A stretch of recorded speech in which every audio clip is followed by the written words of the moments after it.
नमस्कार दोस्तों, इतिहास गवाह है में आपका स्वागत है। हम अभी बात कर रहे हैं यूनिफॉर्म सिविल कोड की। हमने इसके ऊपर पिछले 2 एपिसोड्स में पहले तो ये समझा, थोड़ा सा मीनिंग समझा, थोड़ा बैकग्राउंड जाना कि क्या है यूनिफॉर्म सिविल कोड, मतलब क्या होता है इसका क्या बैकग्राउंड रहा है। और फिर हमने देखा कि प्री इंडिपेंडेंस एरा में क्या क्या चेंजेस लाए गए, क्या क्या ऐसे रिफॉर्म्स लाए गए जिनने कुछ अच्छे बदलाव करे। और इसमें हमने women's right to property act देखा 1937 का। उसके पहले फिर हमने सारदा एक्ट देखा which was on child marriage restraint act, जिसमें एज ऑफ मैरिज डिफ़ाइन करी गई। फिर हमने 1872 का स्पेशल मैरिज एक्ट के बारे में बात करी, विमेन प्रॉपर्टी राइट एक्ट 1874। फिर हमने देखा कि किस तरीके से जो फर्स्ट 3 लॉ कमीशन थे उनके क्या रिकमेंडेशंस आए, और governor generals like Lord Dalhousie, Lord William Bentinck, इन्होंने उस समय के सोशल रिफॉर्मर्स जो थे उनके साथ मिलकर किस तरीके से कुछ बदलाव लाने के प्रयास करे। सती प्रथा उन्मूलन, child female infanticide, caste disabilities removal act, Hindu widow remarriage act, ये सारी बातों पर हमने लास्ट के 2 एपिसोड में चर्चा करी। फिर हमने देखा कि 1937 तक आते आते, अगर आप मेरी जो मॉडर्न इंडिया वाली सीरीज़ है उस पे अगर एक बार उसमें उस टाइम के कुछ एपिसोड्स हैं उनको सुनेंगे तो आप समझेंगे कि जो मुस्लिम लीग था वो 1937 तक आते आते काफ़ी ज़्यादा रूढ़िवादी जो एलिमेंट्स थे, जो परंपरावादी एलिमेंट्स थे, उनको रिझाने के लिए, उनको अपने साथ लाने के लिए अब बहुत ज़्यादा जैसे कहते हैं रूढ़िवादी मुद्दों पर बातें करने लग गया था। मोहम्मद अली जिन्ना, जिनसे उम्मीद थी, जो खुद बड़े ही मॉडर्न व्यक्ति थे, है ना, जो खुद बहुत बड़ी मतलब विदेश में पढ़े लिखे, खुद एक लॉयर, खुद चाहते तो काफ़ी ज़्यादा मॉडर्न अप्रोच अडॉप्ट कर सकते थे। ऐसे लीडर्स भी अब काफ़ी कम्युनलिस्टिक और रूढ़िवादी बातें करने लग गए थे।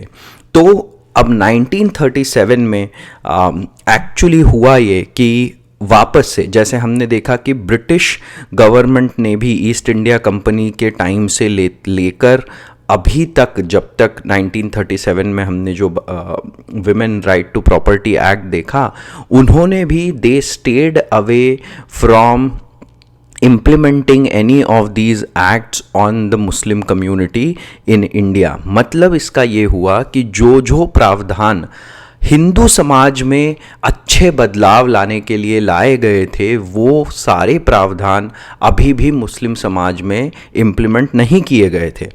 एंड जैसे मैंने कहा कि 1937 तक तो स्थिति ये हो चुकी थी कि अब ब्रिटिश गवर्नमेंट ने फिर से एक बार अपीज़ करने के लिए एक 1937 में शरीयत एप्लीकेशन एक्ट लाया, और शरीयत एप्लीकेशन एक्ट में ये कहा गया कि ये एक्ट जो है ये सारे मुसलमानों पर लागू होगा, और सारे फैमिली मैटर्स जो हैं वो अब मुस्लिम जो पर्सनल लॉज हैं उन्हीं के हिसाब से डिसाइड होंगे। क्षेत्र विशेष के जो काजी हैं वो जज की तरह एक्ट करेंगे, और अगर सब्सटेंशियल क्वेश्चन ऑफ लॉ है, मतलब ऐसे सिचुएशंस जहां पर मुस्लिम पर्सनल लॉ ने कुछ डिफाइन नहीं कर रखा है, तो काजी फिर मुफ्ती से सलाह लेंगे और मुफ्ती एक फतवा जारी करेंगे जो बताएगा कि कैसे एक्शन लिया जाना चाहिए इन सिचुएशंस जहां पे पर्सनल लॉ का गाइडेंस अवेलेबल नहीं है। तो आप देख रहे हैं कि जहां पर हम ये समझ रहे हैं कि अलग अलग रिफॉर्म्स हो रहे हैं और in Hindu laws to create more freedom, to make them less oppressive, more inclusive, वहीं जो मुस्लिम कम्युनिटी के लिए जो लॉज बनाए जा रहे हैं उनमें लिटरली एक बैकवर्ड स्टेप लिया जा रहा है। फिर 1939 में एक dissolution of Muslim marriage act लाया गया, जो मुझे लगता है कि इन फेवर ऑफ रिफॉर्म था। इसमें मुझे जो लगता है वो जो कंडीशंस थी वो अच्छी कंडीशंस थी। इसमें this particular act, Muslim marriage, dissolution of Muslim marriage act of 1939 gave rights to Muslim women to seek divorce from the court under specific conditions. और क्या थी स्पेसिफिक कंडीशन? कुछ कंडीशंस जैसे कि अगर हस्बैंड के वेयर अबाउट्स ही नहीं पता है for at least 4 years, if there are incidences of neglect and cruelty, है ना, तो ये सारे केसेस में a Muslim woman could seek divorce from the court under this act. तो ये मुझे लगता है कि एक ऐसा एक्ट था जो थोड़ा सा प्रोग्रेसिव एक्ट था। बट अगर फिर से हम 1937 के एक्ट की बात करें तो मुझे लगता है कि काफ़ी रिग्रेसिव एक्ट था और it took kind of a step back. Now having said that, we will come to a discussion on Hindu code bill. अब हिंदू कोड बिल में जब की शुरुआत कहाँ से हुई, मतलब ये डिस्कशन ऑलमोस्ट 10-11 साल की टाइमलाइन पे चलते रहा, बट इसकी शुरुआत तब हुई जब amendment to women's right to property act suggest किए गए from people like Akhil Chandra Dutt, A.N. Chattopadhyay. इन लोगों ने बहुत सारे अमेंडमेंट्स ऐसे सजेस्ट किए गए थे फ्रॉम वेरियस डिफरेंट ग्रुप्स, और उस समय ब्रिटिश गवर्नमेंट को लगा कि ये ऐसे अलग अलग अमेंडमेंट्स अगर आते रहे तो ये तो बहुत मुश्किल हो जाएगा, and women right to property should be seen together with different acts related to Hindu community. तो इस कारण से British government at that time formed a committee chaired by Justice B.N. Rao।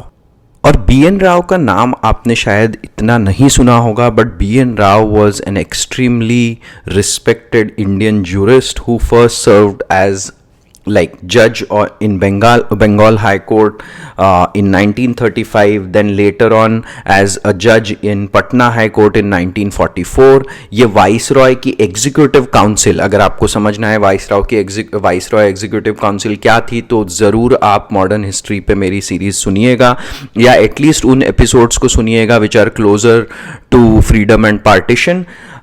तो उन वाइसरॉय काउंसिल पे he undertook the portfolio of health and education। The same B.N. Rao served as a judge on International Court of Justice later between 1951 to 1953। Ambedkar said in the speech to the Constituent Assembly in November 25, 1949, जब मतलब हमारा जब संविधान तैयार हो गया था, उस स्पीच में अंबेडकर ने कहा था, The credit given to me does not really belong to me. It belongs partly to Sir B.N. Rao, the constitutional advisor to the Constituent Assembly, who prepared a rough draft of constitution for the consideration of the drafting committee। तो आप समझ सकते हैं कि इनका कितना बड़ा ओहदा था B.N. राव का, and who chaired this committee। इस कमेटी को हिंदू कोड कमिटी कहा गया, which was chaired by B.N. Rao, and this committee said in its report that this piecemeal approach, which was कि इधर से थोड़ा सा अमेंडमेंट कर दिया जाए, उधर से अमेंडमेंट कर दिया जाए, ये अप्रोच काम नहीं करेगी and would create confusion, and they suggested that there should be one bill that could bring everything together। फिर 1944 में इसी कमेटी के रिकमेंडेशन पे एक रिवाइवल, इस कमेटी के रिकमेंडेशन पे पहले सोचा गया कि कैसे इसको एक कोड में लाया जाए, कैसे ये बिल बनाया जाए, और जब ये तय हो गया कि इसको एक सिंगल कोड में लाने की ज़रूरत है, तो ये सेम हिंदू लॉ कमेटी को रिवाइव किया गया, and again it was chaired by B.N. Rao in 1944। And then this committee created the draft code which dealt with succession, intestate and testamentary। तो intestate succession वो होता है कि व्यक्ति ने अपनी विल नहीं बनाई है और उनकी मृत्यु हो गई। टेस्टिमेंटरी वो होता है जिसमें विल बनाई गई है। तो सक्सेशन के बारे में मतलब ड्राफ्ट कोड बनाया गया, marriage and divorce, guardianship and adoption. ये जो 5 अलग अलग मतलब सिचुएशंस हैं, यही होता है जनरली जब हम हिंदू कोड बिल डिस्कस करेंगे तो हम वही डिस्कस करेंगे कि मैरिज एंड डिवोर्स के बारे में क्या है प्रावधान, सक्सेशन के बारे में क्या कहा गया है, गार्डियनशिप एंड अडॉप्शन के बारे में क्या कहा गया है। एंड देन उन्होंने अपने जो ये ड्राफ्ट कोड था इसकी शुरुआत में एक बड़ी अच्छी बात कही, which said the very fact that these topics, ये जितने भी हमने ऊपर 5 टॉपिक्स गिनाए हैं, succession, marriage and divorce, guardianship and adoption, the very fact that these topics are in the concurrent list suggest that they are topics on which all India uniformity is prima facie desirable। ये यहाँ पर फिर से एक और बार हम देखते हैं कि all India uniformity की बात करी गई है instead of just bringing it for a specific community, for a specific group। अब ये जो हिंदू कोड बिल था इसको फिर it was introduce to central legislative assembly in February of 1947 और ये देखा गया कि विद इन कांग्रेस ही कुछ ऐसे ग्रुप्स थे led by some prominent members जिन्होंने ही इस बिल के अगेंस्ट काफ़ी ऑपोजिशन बनाना शुरू कर दिया। और ये हु वर दीज मेंबर्स, सो जैसे आप देखेंगे कि डॉक्टर राजेंद्र प्रसाद इनमें एक थे, JB कृपलानी, पुरुषोत्तम दास टंडन, और इवन जब फैमिली प्रॉपर्टी वगैरह वाले जो कोड में जो बातें कही गई थी उसको लेकर इवन सरदार वल्लभ भाई Patel had his own reservation. दूसरा बात, ये लोग क्या कह रहे थे, क्या क्या बातें इन्होंने कही, जो लोग ऑपोजिशन में खड़े थे उनका क्या कहना पड़ रहा था। तो सबसे पहले तो ये कहना पड़ रहा था कि ये तो भाई डिस्क्रिमिनेटरी है as it is applied only to Hindus. और देखिए मज़ेदार बात आप ये समझिए कि बहुत लोगों का कहना ऐसा पड़ रहा था कि since this does not apply to Muslim where polygamy is practice, क्योंकि ये हिंदू कोड बिल में ऐसा प्रावधान था कि अब पॉलीगामी को बैन कर दिया जाएगा and it will be punishable by law.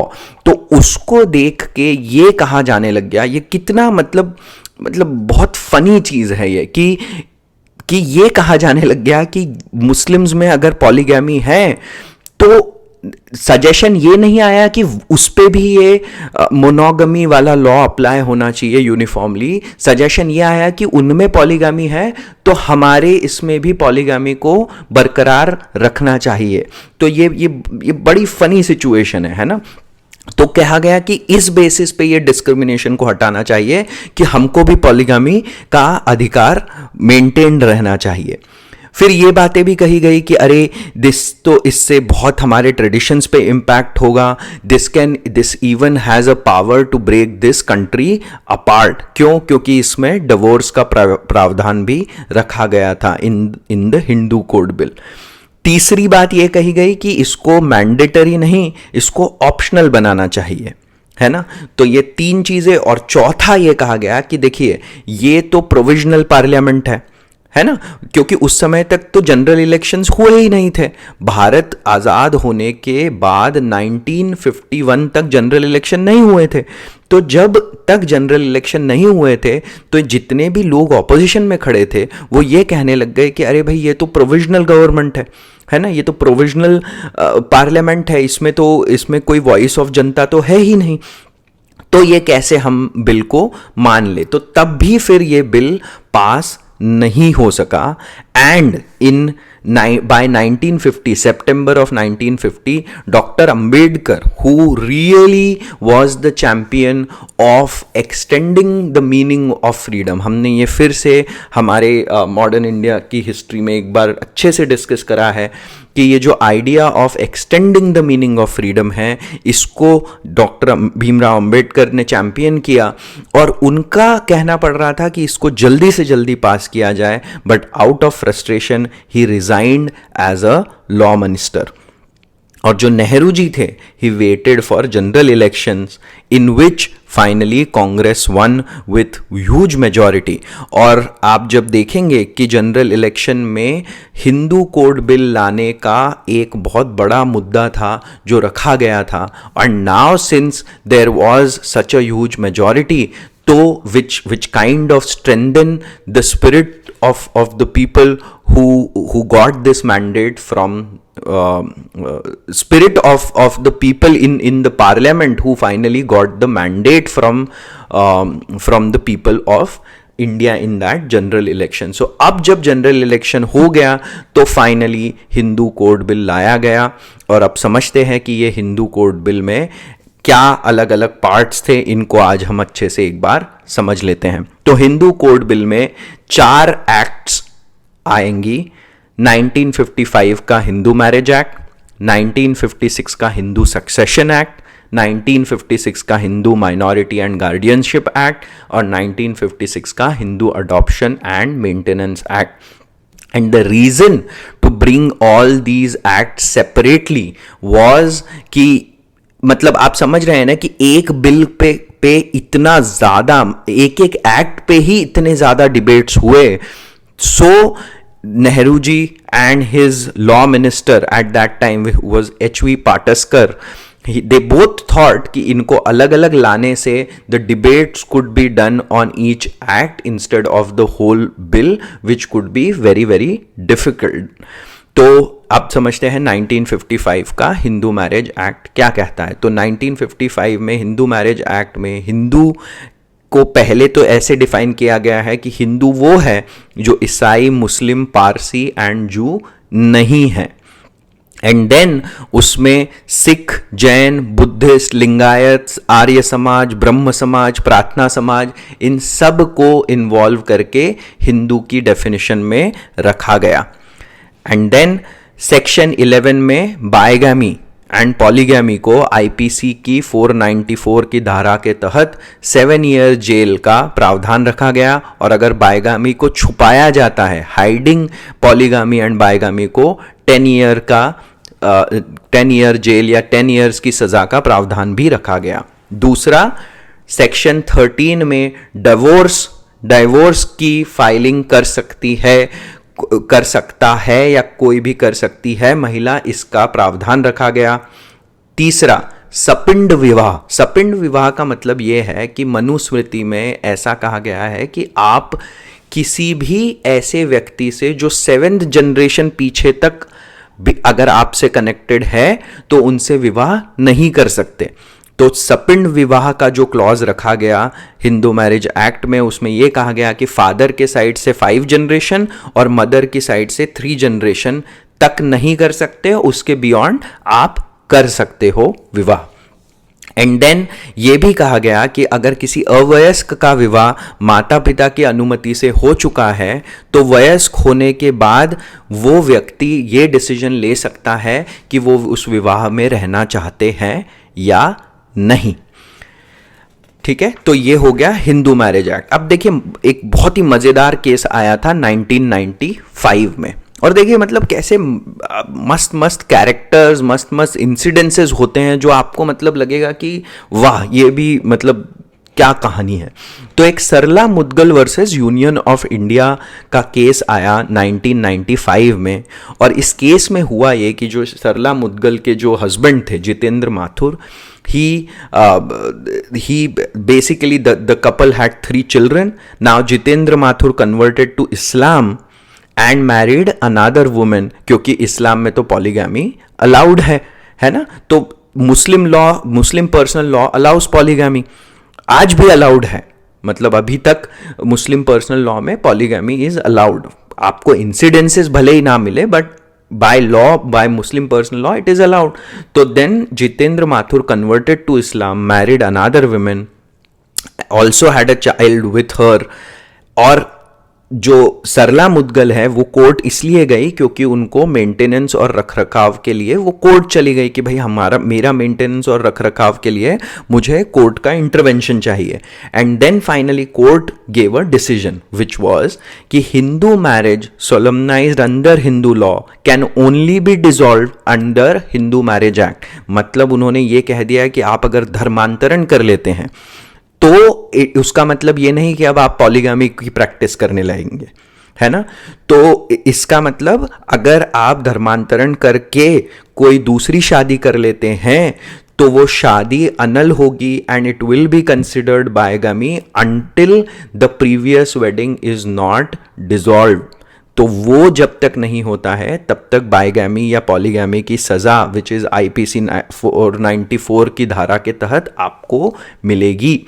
And in this decision court also expressed the need to implement uniform civil code. Court ने कहा कि इसकी ज़रूरत है, संसद को इस पे विचार करना चाहिए कि यूनिफॉर्म सिविल कोड लाया जाए। तो ये एक बहुत ही लैंडमार्क जजमेंट था, ये एक बहुत ही इंपॉर्टेंट केस था related to Hindu marriage act of 1955।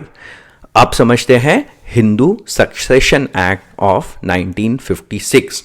अब देखिए सक्सेशन में दो तरीके की बातें हमको समझनी चाहिए। Succession was one in Bengal and Assam, जो दाई भाग होता है जो जीमूत वाहन ने लिखा था, उसके अंडर सक्सेशन इन हिंदू कम्युनिटी का को समझा जाता था।